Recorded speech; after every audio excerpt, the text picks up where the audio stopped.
Hello everyone. In today's video, we're going to be taking a look at torpedoes, both how the different types as well as to some extent how to employ and to avoid them. So let's go ahead and take a look at this little outline I've thrown together real quick. I realized that there's kind of a lot to say, so I wanted to make sure I was going to be fairly organized. So I'm starting from the top. I'm going to kind of work my way down as we kind of get everything set up here. So first things first, a torpedo is basically an underwater guided missile, if you want to think about it kind of another way. Shown purpose is to engage waterborne targets. That includes structures in the case of an attack on some dams during the Korean War. They actually were able to airdrop torpedoes and actually hit the dam with them, which I thought was pretty clever. Bunch of different types of propulsions for torpedoes. Generally for torpedoes, you have two big families. You have lightweight torpedoes, which are meant to be used by aircraft and helicopters, and you kind of have the heavyweight torpedoes, which are designed usually to attack ships, as well as have a significantly longer range. Those are generally ship-bound or especially submarine-bound. We'll take a look at those. There's a bunch of different types of guidances for torpedoes, ranging from straight running all the way through pattern, acoustic combing, wire guided. We'll take a look at these in a minute. There's different types of targets. Again, you want to be very careful here that because only certain types of these weapons can only be employed against certain targets. You can't engage a submarine, for example, with certain types of surface torpedoes, such as a wake homer, and vice versa. You have to be very careful that you pick a torpedo that can actually do the deed. There's some special torpedoes out there. We'll talk about these. The Canyon, the Status 6, which is, I don't even know if I want to call that a torpedo. To me, this is more of a cruise missile that goes underwater, but we'll see that. Look at air launch, rocket assistant. We have some capture torpedoes, which is a super unique type of torpedo. I'll show that for you. As well as anti-torpedoes, such as the Picatinny and NK. That's pretty neat. Of course, there's the Cheval, which is a very unique rocket torpedo. We'll talk a little bit about range and, of course, how to launch them. Talking a little bit about search patterns, decoy systems, as well as defense. The big thing I want to say about defense, by the way, is generally if you can outrun the torpedo, just outrun the torpedo. It works well. Otherwise, look for ways to outdive or outclimb that torpedo. In some cases, you can actually kinematically defeat a torpedo simply by basically beaming it so that you get out of its sensor range. I've seen that strategy work really, really, really well in the past. Anybody who's a fan of dangerous waters, this stuff is going to be a little redundant today, but, it's worth checking out. All right, let's check it out. So on this Akula class here, you can see I've got my little kind of sneaking up on my enemy convoy kind of situation here. This is kind of cool, right? You can actually see it under the water, which just gives you a realization just how deep the water is in this part of the ocean. It's actually pretty impressive when you look at it like that. I'm going to go ahead and close that out today. So for our neat little Akula here, this is Akula 2. It's a Shuka B. This is basically PLA 971, nuclear-powered attack submarine. I've gone ahead and edited it a little bit.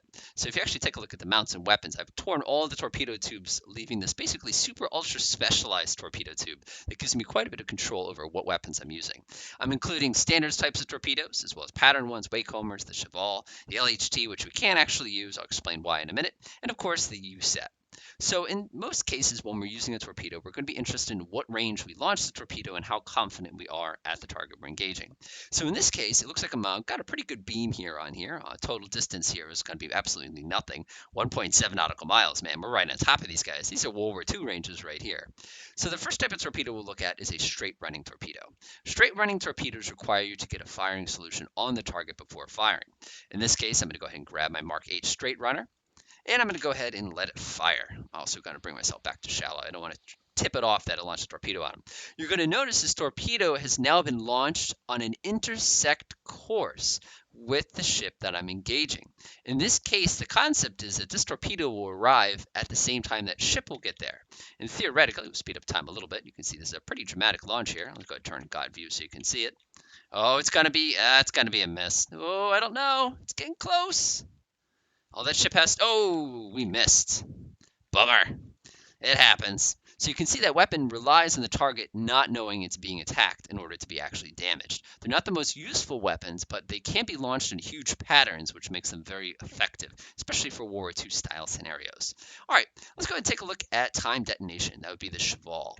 Now, the Cheval is a unique torpedo because it's actually a rocket-powered cavitation torpedo. If you've ever actually seen one of these things, they're pretty interesting looking. You can see it's basically a rocket. What it does at the nose is it creates a bunch of bubbles that allows it to glide through the water at a staggeringly high speed, 200 knots.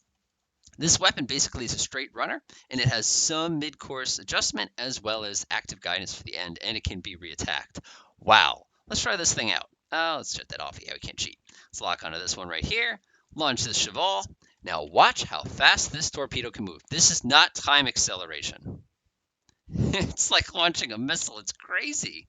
So this thing actually has some guidance of its own. So even though it is a high speed, it can still track targets. Again, it's a super, super unique weapon.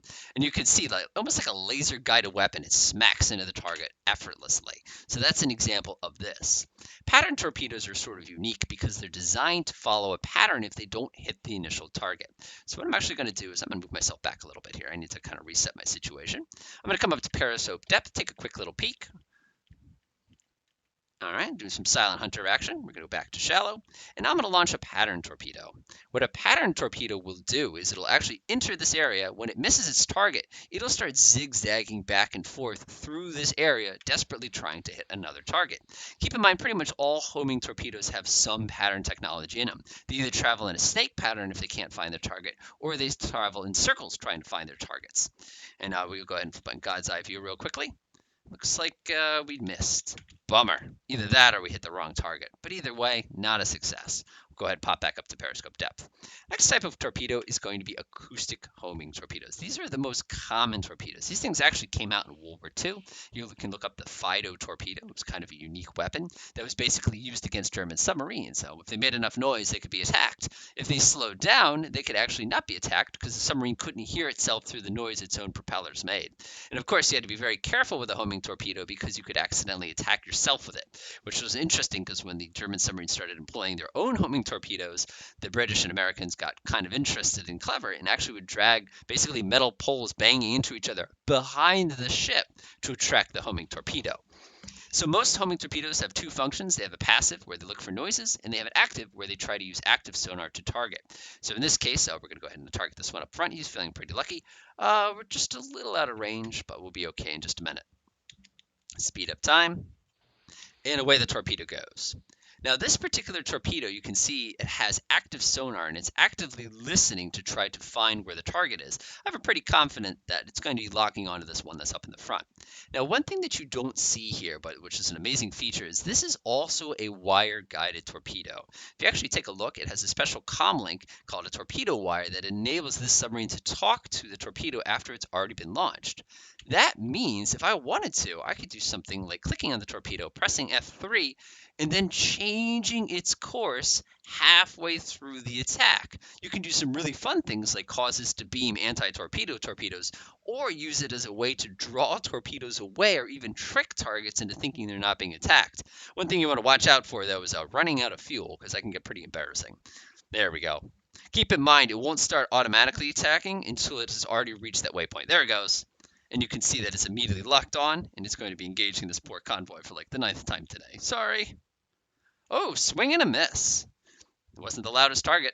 Uh-oh. Now notice he's going into a search pattern because he lost sight of the target that he was engaging. Oh, there we go. Got him. Nice. All right, wake homing. Now this is a unique torpedo. This is I don't want to say uniquely Russian and Chinese weapon, but it is something they developed. We quickly realized that one of the best ways to defeat these annoying sound homing torpedoes is to dump things that make sound in the water. I should look at those in a minute. But one of the techniques they did to solve that is design a torpedo that can follow a ship by its wake. So even if the ship did circles on the water, it would still be tracked down and eventually struck. So the type that we're going to be using here is going to be the 5365 wake homing torpedo. So this one's a little weird because when I launch it, it's actually going to be aiming where the ship is, so that when it arrives where the ship is, it's actually going to start working backwards to try to follow all the way to the ship. The disadvantage of technology like this, obviously, is it has to get behind the ship reliably in order to engage. All right, so watch this. It's going automatic. Let me grab it real quick. Yep. So it's using acoustic sensing now to get close to the target. I'm actually going to nudge it just a little bit over here because I wanted to grab the wake of the ship versus try to track it acoustically. All right, there it goes. Oh, I missed the wake. Bummer. Let me nudge it right here. You going to grab it? There it goes. And now it's, oh, nailed it. One thing I'm missing is the fact we're kind of zoomed in right now, so you can't see those sort of macro effects. Very difficult to defend against, and it's a surprisingly effective weapon at blowing your propellers up, because guess where the wake homing torpedo ends up hitting? You could probably use your imagination. We talked about wire guided. So we have different types of targets. Keep in mind, different types of weapons can't engage other types of targets, and we'll take a look at this. There's another feature on a lot of torpedoes called a bearing-only launch. That allows you to shoot a torpedo without having a guaranteed hit, or a guaranteed target, I should say.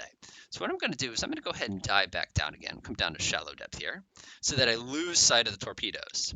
You'll notice I still have a pretty good idea of where those ships are. So what I'm going to do is a bearing-only attack. I'm going to fire one here, and let's go ahead and fire another one over here. So now when these torpedoes leave the tubes, they're going to automatically be searching along this bearing that I fired on for any sort of targets that they can engage. In this case, I think it's going to go a little wide. Yeah, I had a feeling it was going to go a little wide. So that is another incredible use. So in the event that you detect an incoming torpedo, you can immediately fire a torpedo at the bearing of the incoming torpedo, kind of desperately getting that pot shot trying to hit the person who originally attacked you. I'm sure you've heard the expression, submarine battles are basically two people in a telephone booth trying to get in a knife fight. All right, let's take a look at the weird torpedoes. A canyon torpedo. Let's see if we can look this one up for you. Let's go to weapons. Let's type in Kanyon. There it is.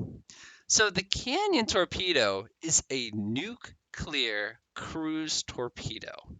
It has the ability to basically act just like a submarine, except for the fact it has a nuclear reactor on board, and it has a tremendously large 50 megaton warhead on board, making it an incredibly terrifying weapon. Again, look at the range on this thing, 1,500 nautical miles. You can launch it in the middle of the Atlantic Ocean and hit any major port along the eastern seabed with this particular weapon with this much explosive potential. Talk about crippling a country in a hurry. It's also, if you took a look at its sound, very, very quiet even at its cruise speed. So that's a unique one. We have air-launched torpedoes. Basically, an air-launched torpedo is a torpedo that can be dropped by a helicopter or an airplane. Rocket-assisted torpedoes. Oh, I like this one. All right, let's switch to the other guys real quick. So a rocket-assisted torpedo, we saw a little bit earlier on, is a torpedo that can be launched and will actually stand off and then drop itself into the water near where the submarine is. So in this case, we are pretty confident there's an enemy submarine here. Let's go ahead and move over here. Actually, let's have a little more fun. Let me move you over here. Let me grab this ship over here. This is a little more fun to do it this way. Whoopsies, I accidentally deleted it. I hate it when I do that. Let's go back to ship. We'll go ahead and get a copy of it there. DGG72 Mahan. Grab that one right there. Looks good. Sweet. Let's get into the range. Perfect. Now you'll notice that we have the ability to deploy torpedoes that have a little rocket on the bottom. That's these RUM 139 VLAs. It's actually a Mark 46 torpedo that has a rocket on the back of it that pushes it to the target. So now I can actually take a shot at the submarine from this distance. We'll actually fire a couple. So when these missiles launch, they're actually going to travel just like cruise missiles. They're going to get very close to the target. Then they're going to drop the torpedoes in the water. The torpedoes begin circling, and the submarine is destroyed without putting the ship at risk of attack. Very effective. Both east and west ships have systems like that. All right, Captor. Oh, this one's neat. All right, we'll demonstrate this one real quick. We need some shallower waters. This looks pretty good to me. Let's go ahead and see what a Captor torpedo is. I'm going to go ahead and quickly define an area like this. I'm going to go up to editor. We're going to go ahead and dump in a minefield, create new ones. We're going to set it to Captor. So what a Captor mine is, let's do 75 of these. Oh, geez, we got to do it the hard way, huh? So a Captor torpedo is a torpedo that is inside of a mine. The idea is you drop these things along the bottom of a water area, and then some submarine silly accidentally gets close to this thing, and it releases its torpedo at the poor submarine that has gone ahead and swimming through it. So we'll switch back to the sub team, grab myself the same ship that we had just a minute ago. Again, this is just sort of a neat little thing. No, we'll use the Akula. Akula 2. Let's get the Shuka. Doop. All right, we're going through a minefield without even realizing it. We'll go flank speed here. Now watch what happens. We'll go nice and deep too. Not surface. As deep as possible. Okay, watch this. Uh-oh. All these mines we were close to just launched a torpedo at us. It's okay though. We have God mode. Haha! Oh no! Ah! Look what's happening. It keeps triggering the torpedoes. Ah! So you can see that would be absolutely terrifying. Keep in mind the Captor torpedoes do have a little bit of a limitation, and that's their targets are only submarines. You can't use these disgusting weapons against ships because it would be like almost too cheap, right? I think they're pretty cheap as it is. So that's a Captor. They're really fun. You can drop those from B-52s. We have the anti-torpedo torpedo. Ooh, I like this one. This is a good demonstration. Let's go ahead and grab my TAR-4 real quickly. Grab my ship here. I'm not even going to dare to try to pronounce that. We're going to call it the Project 2038. I'm going to put it right here. That looks pretty good to me. And we're going to switch back to the other team. And we're going to go ahead and pretend we're attacking this group with one of these straight runners. And we'll do a pattern runner, and we'll do a wake-homing torpedo too. You know, why not? So we fire torpedoes. They all go launching into the water. Now, this ship here, this frigate, actually has the ability to detect and engage these torpedoes directly. And once he gets in range, there he goes. So this torpedo actually can track another torpedo. Of course, he was a little late to the show, and you can see that his anti-torpedo torpedo is going to get there late. It's doing a snake. Oh, no, it looks like it's got another one. Oh, where's it going? Oh, it just missed that one. We wanted to get at least one. Come on. Again, trying to track a torpedo with a torpedo is not an easy task. There we go. We got it this time. Ready, set, boom! We got a torpedo with a torpedo. Awesome. Unfortunately, we're out of those, so it would only be a semi-viable weapon. The cheval we took a look at. Let's see, launching. Okay, something worth noting. If you go to your doctrine page, you're probably going to notice there's this thing that says kinematic range for torpedoes. There's two ranges here. There's practical range, which is basically within the DLZ of the weapon based on how fast your target is. And then there's kinematic range, which basically says how far can I launch this torpedo. Now, it's worth noting a lot of torpedoes actually have two different ranges possible. Let me go grab myself a Mark 48 real fast, and I'll show you what I mean. There we go.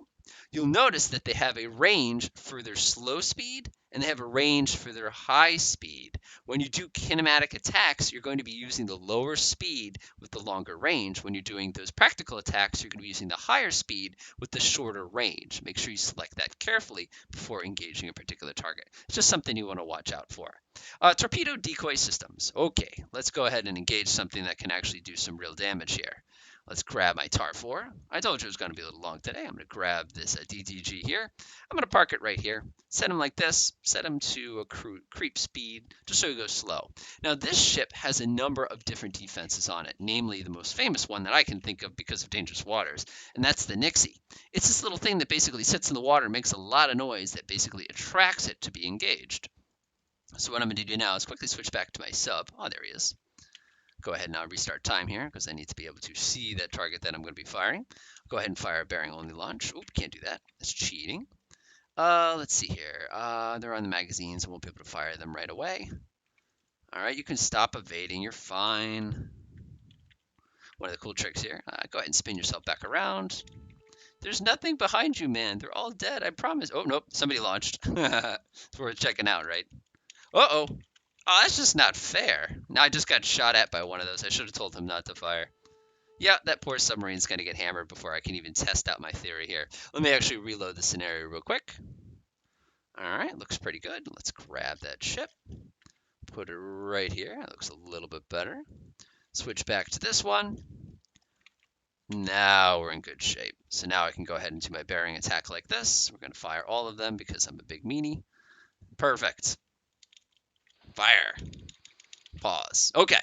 So what this ship's going to do now is it's going to attempt to deploy that Nixie technology in order to not get hit. So what's going to happen is, and I'm going to watch weapon endgame here so you can kind of see it in action. All right.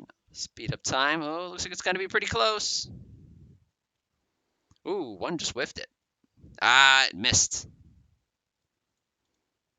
Oh, we're not even going to get to use the Nixie. The big thing to know about any sort of torpedo decoy systems is they're basically going to have a certain reliability. In this case, it's 35%. That simply says that there's a 35% chance of the system even beginning to work. The other system, of course, like I was mentioning, to get rid of a torpedo is you could always outrun it or you could outdive it. Some torpedoes have a maximum depth they can operate at, and if you can get under that depth, you can actually block it. The other big thing with all torpedoes is try not to get noticed to begin with. Come up with ways that you can avoid getting so close that if they find one ship, they get them all with torpedoes, which again, a nice alpha strike from a nice modern submarine is going to do a lot of damage.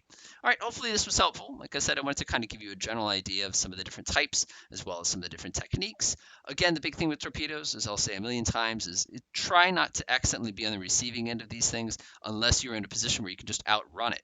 In which case, one of my favorite strategies is to go ahead and intentionally encourage a torpedo attack, run away from it because you're so fast, and then use your helicopter to attack the thing that launched you with the torpedo.